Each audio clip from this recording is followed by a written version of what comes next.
تو ان کی فیملی کی جانب سے یہ درخواست دائر کی گئی تھی۔ Justice Waheed Ahmed Khan Lahore high court کے جج ہیں، انہوں نے سماعت کی اور ملٹری کی تحویل میں قید ملزم کی اہل خانہ سے ملاقات اور فون پر رابطے کے لیے دائر درخواست پر سماعت ہوئی۔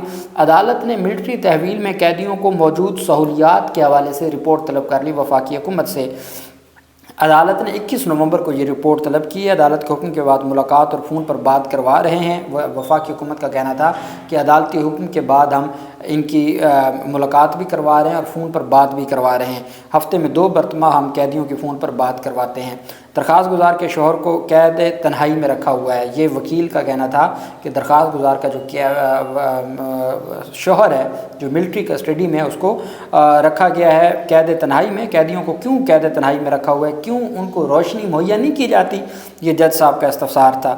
تو عدالت نے کہا کہ جو GHQ کی جیک برانچ ہے اس کی قیدیوں کو فراہم کردہ سہولیات کی رپورٹ پیش کی جائے۔ درخواست گزار کی تمام باتیں وکیل وفاقی حکومت نے کہا جی درخواست گزار کی تمام باتیں تسلیم ہو چکی ہیں، ان کو بہت ریلیف مل چکا ہے، بس اب یہ درخواستیں خارج کر دیں۔ اس پر پھر عدالت برہم ہوگی۔ عدالت نے کہا آپ نے ضرور کوئی اس طرح کی شرلی چھوڑنی ہوتی، یہ ورڈ تھا جج صاحب نے کہا آپ نے ضرور اس طرح کی کوئی شرلی چھوڑنی ہوتی ہے، چپ کر جائیں۔ جب اس نے کہا نا کہ بہت ریلیف مل چکا ہے اب درخواست خارج کریں، عدالت نے یہ تمام کی تمام رپورٹس طلب کر لی ہیں کہ بتایا جائے کہ جو یہ ساری ان کی سہولیات کیا ہیں اس سے متعلق تفصیلات دی جائیں۔ دوسری طرف پاکستان تحریک انصاف کے جو انٹر پارٹی انتخابات ہیں اس سے متعلق بڑی پیش رفت سامنے آئی ہے۔ پاکستان تحریک انصاف کے انٹر پارٹی انتخابات میں چونکہ لاہور ہائی کورٹ نے فائنل کارروائی سے یا فیصلے سے روکا ہوا ہے، یہ انٹر پارٹی انتخابات ہیں جب فروری میں پاکستان تحریک انصاف سے 13 جنوری کو بلے کا نشان لے لیا گیا، انٹر پارٹی انتخابات کالعدم ہو گئے۔ فروری کا انتخاب پاکستان تحریک انصاف نے گاجر مولی کے نشان پہ لڑا، پاکستان تحریک انصاف بھاری اکثریت سے جیت گئی۔ اس کے بعد پھر ان کو فارم 47 بنانے پڑے اور وہ سب آپ جانتے ہیں۔ مارچ میں پاکستان تحریک انصاف نے نئے الیکشنز کروائے۔ ان الیکشنز کی وہ طریقہ کار یہ ہوتا ہے کہ آپ نے تمام ڈاکومنٹس جمع کروانے ہوتے ہیں الیکشن کمیشن کو۔ الیکشن کمیشن آپ کو پارٹی سرٹیفکیٹ جاری کر دیتا ہے جو رجسٹریشن سرٹیفکیٹ ہے، اور آپ کا نشان بھی بحال ہو جانا تھا، چونکہ جو سپریم کورٹ کا فیصلہ تھا وہ تو اس انتخاب کی حد تک تھا، وہ تو فار دی ٹائم بینگ تھا۔ اب جب یہ الیکشن ہوا تو پاکستان تحریک انصاف کو 30 اپریل کو نیا نوٹس جاری کر دیا گیا، اعتراضات اٹھا دیے گئے۔ پاکستان تحریک انصاف لاہور ہائی کورٹ چلی گئی، 5 رکنی بینچ بن گیا جسٹس شمس محمود مرزا صاحب کی جانب سے۔ انہوں نے بیرسٹر علی ظفر صاحب کے دلائل کے بعد الیکشن کمیشن کو فائنل کارروائی سے مراد پاکستان تحریک انصاف کا جو انتخاب ہے اس کو غیر قانونی قرار دے کے کالعدم قرار دینے کی جو الیکشن ہے انٹر پارٹی الیکشن، اس کو کالعدم قرار دینے کا جو اختیار ہے اس سے الیکشن کمیشن کو روک دیا ہے۔ ابھی وہاں پہ زیر التوا ہے لاہور ہائی کورٹ میں، اور الیکشن کمیشن آف پاکستان نے 14 نومبر کے لیے سماعت کے لیے مقرر کر دیا ہے۔ الیکشن کمیشن نے جو لسٹ ہے وہ جاری کر دی ہے۔ نون لیگ کے جو منحرف رکن ہیں، مبینہ منحرف، چونکہ وہ بیسیکلی PTI کے تھے، عادل بازئی ان کا کیس، سنی اتحاد کونسل کے سہیل سلطان جس کا پشاور ہائی کورٹ نے سٹے دیا ہوا ہے، سینیٹر سیف اللہ ابڑو یہ بھی پاکستان تحریک انصاف ہیں، ان کے خلاف نااہلی کے ریفرنس 12 نومبر کو ہوں گے۔ فواد چودھری اور عمران خان کے خلاف توہین الیکشن کمیشن کا جو کیس ہے وہ 12 نومبر کو ہوگا، جبکہ پاکستان تحریک انصاف کا انٹر پارٹی انتخابات 14 نومبر کو ہوگا۔ یہ پیش رفت سامنے آئی۔ دوسری طرف پاکستان تحریک انصاف کی جو KP حکومت ہے ان کی جانب سے یہ فیصلہ کیا گیا ہے کہ خیبر پختونخوا نے الیکشن کمیشن کے خلاف پشاور ہائی کورٹ میں ریٹ پٹیشن دائر کرنے کا فیصلہ کیا ہے کہ جو مخصوص نشستوں کے فیصلے پر عمل درآمد نہیں کیا جا رہا۔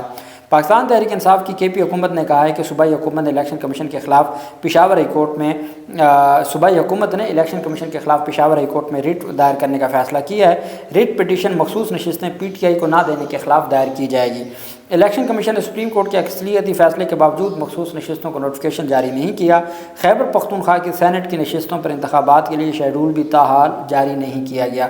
انہوں نے اپنے بیان میں کہا کہ ریٹ پٹیشن کی منظوری گزشتہ روز وزیر اعلیٰ کی زیر صدارت کابینہ اجلاس میں منظوری ہوئی کہ بطور صوبائی حکومت ہم الیکشن کمیشن کے خلاف ریٹ پٹیشن فائل کریں گے ہائی کورٹ میں، جو کہ ہائی کورٹ کے پاس اختیار ہے سپریم کورٹ کے فیصلوں پر عمل درآمد کا۔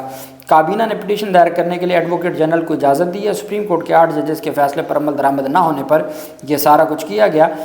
PTI KP حکومت کا کہنا ہے کہ الیکشن کمیشن پہلے تاخیری حربے استعمال کر رہا تھا، اب کھلم کھلا سپریم کورٹ کے احکامات کی خلاف ورزی کی جا رہی ہے۔ الیکشن کمشنر کے متعصبانہ رویے نے PTI کو ناقابل تلافی نقصان پہنچایا ہے۔ اعلیٰ عدلیہ کی حکم عدولی پر الیکشن کمشنر توہین عدالت اور آرٹیکل 6 کے مرتکب ہو چکے ہیں۔ اب ایک طرف پاکستان تحریک انصاف نے یہ جو درخواست دائر کرنے کا فیصلہ کیا اور یہ درخواست کل دائر ہو جائے گی، دوسری طرف آج سپریم جوڈیشل کونسل کا اجلاس تھا، اس میں بہت ساری چیزیں تھیں، وہ انشاءاللہ اس کی تفصیل میں اگلے ویلاگ میں آپ کے ساتھ شیئر کروں گا، کچھ ہی دیر تک پریس ریلیز جاری ہو جائے گی اور اس میں پھر تفصیلات آ جائیں گی۔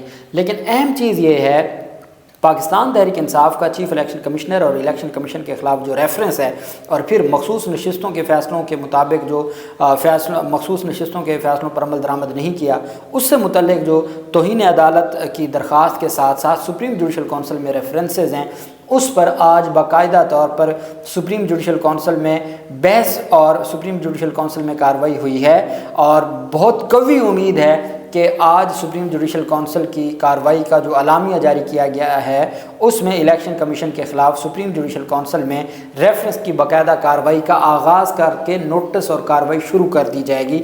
یہ مصدقہ اطلاعات ہیں، سپریم کورٹ آف پاکستان میں آج الیکشن کمیشن کے خلاف جو ریفرنس ہیں سپریم جوڈیشل کونسل کے اجلاس میں ڈسکس ہوئے ہیں، اور قوی امید ہے کہ جو مخصوص نشستوں پر عمل درآمد نہیں کیا، یہ معاملہ اب ان کے گلے پڑے گا، اور ہر صورت ان کے خلاف ڈسکوالیفیکیشن کی جو مس کنڈکٹ کی کارروائی ہے وہ سپریم جوڈیشل کونسل میں شروع ہونے کے قوی امکانات ہیں۔